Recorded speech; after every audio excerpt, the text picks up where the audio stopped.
আমি একটা ক্ষুদ্র মানুষ, আমিও তিনবার সরকারি মেহমান ছিলাম।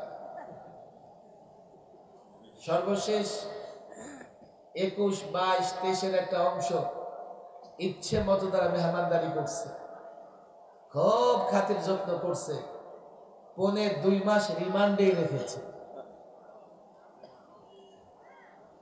আমি এখনো রিমান্ডের দিনগুলোর কথা বলতে পারি না।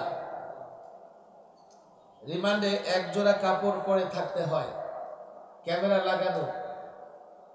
এসপি বলে, ডিসি বলে, হুজুর উল্টাপাল্টা করবেন না, এই ক্যামেরা দিয়ে কিন্তু ওই পুলিশ হেডকোয়ার্টার থেকে আপনাকে দেখতেছে, কিচ্ছু দেওয়া যাবে না, আপনার উপর বড় কড়াকড়ি নজর রাখতে বলেছে। একজোড়া কাপড় পরে রিমান্ডের রুমে সারাদিন তো বসে থাকা যায়, ঘোরাফেরা করা যায়, রাত্রে ঘুমাবেন, অন্তত মাথাটা রাখার তো জায়গা লাগে। মাথা রাখবেন কোথায়?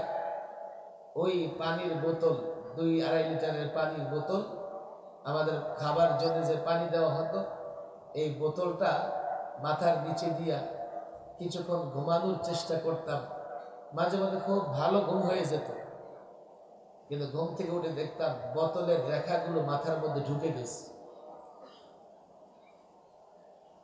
গত 16 বৎসরে সবচাইতে বেশি জুলুম সহ্য করেছে উলামায়ে কেরাম।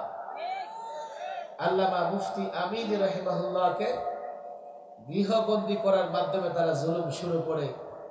আল্লামা মুফতি আমিন রাহিমাহুল্লাহ 21 মাস মৃত্যু পর্যন্ত গৃহবন্দী ছিলেন। গৃহবন্দী রেখে তিলে তিলে তাকে মৃত্যুর মুখে ঠেলে দেওয়া হয়েছিল।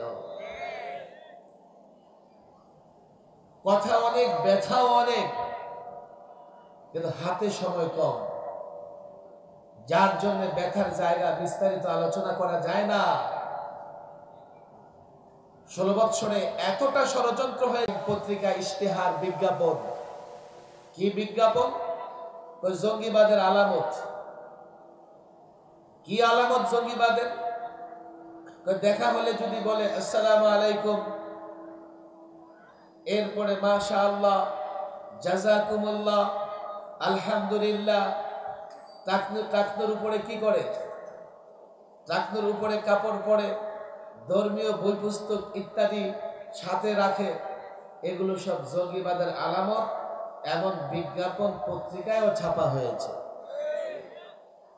আর আমার কলেজ, ইউনিভার্সিটির ছেলেরা আমাদের কাছে এসে চোখের পানি ছেড়ে দিয়েছে, হুজুর দাড়ি রাখি, নামাজের সময় এই তো ক্যাম্পাসের মসজিদে গিয়ে নামাজ পড়ি, বন্ধু বান্ধব কত কটূক্তি করে, কত কটূক্তি করে, সমস্ত কটূক্তি বরদাস্ত করে দাড়ি রেখেছি। এখন তো ভয় লাগতেছে, দাড়ি রাখা নাকি জঙ্গিবাদের আলামত। কখন জানি দাড়ি রাখার অপরাধে আমাকে জঙ্গিবাদ বানিয়ে জেলে ঢুকায় ফেলে। হয়েছেও তাই। আমি নিজে জেলখানায় রেখেছি অসংখ্য যুবক, এমনকি হেফজখানার ছাত্র, তাকে পর্যন্ত জঙ্গিবাদের মামলায় বছরের পর বছর জেলখানায় আটকে রেখে টর্চার করা হয়েছে, নির্যাতন করা হয়েছে। জুলুম করেছো, তোমাদের পরিণাম হয়েছে ভয়াবহ।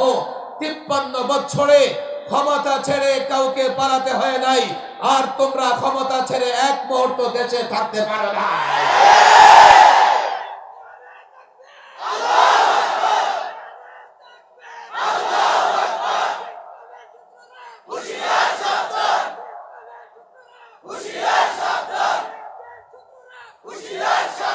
আমরা প্রতিহিংসায় বিশ্বাসী নই, আমরা প্রতিশোধে বিশ্বাসী নই, কিন্তু যেমন কর্ম তেমন ফল। যেমন কর্ম, কাজই করেছো এমন, বাস তোমরা তার পরিণতি ভোগ করবে। মনে করছো, কেউ মনে করছে এই তো ট্রাম্পের ছবি নিয়ে ফিরে আসছে। কেউ মনে করতেছে নরেন্দ্র মোদীর কাঁধে চড়ে ফিরে আসতেছে। ছাত্র জনতা, যুবক, শ্রমিকরা বলি, শোনো, যে পথে ফেরাউন গেছে, হযরত মূসা আলাইহিস সালামের যুগের ফেরাউন যে পথে গেছে, যুগে যুগে ফেরাউনের অনুসারী ফেরাউনও সে পথে যায়। ফেরাউনকে আল্লাহ তাবারক ওয়া তাআলা নিদর্শন বানিয়েছেন। ফেরাউনের উত্তরসূরি যারা, তাদেরকে আল্লাহ নিদর্শন বানিয়ে দিবেন। আর যাদেরকে আল্লাহ তাবারক ওয়া তাআলা গজবে ফেলে নিদর্শন বানান, তারা কখনো ফিরে আসতে পারে না। খামাখা দেশকে অস্থির করতেছে, খামাখা দেশকে অস্থির করতেছে। এখনো তারা তাদের অপরাধের জন্য অনুতপ্ত নয়।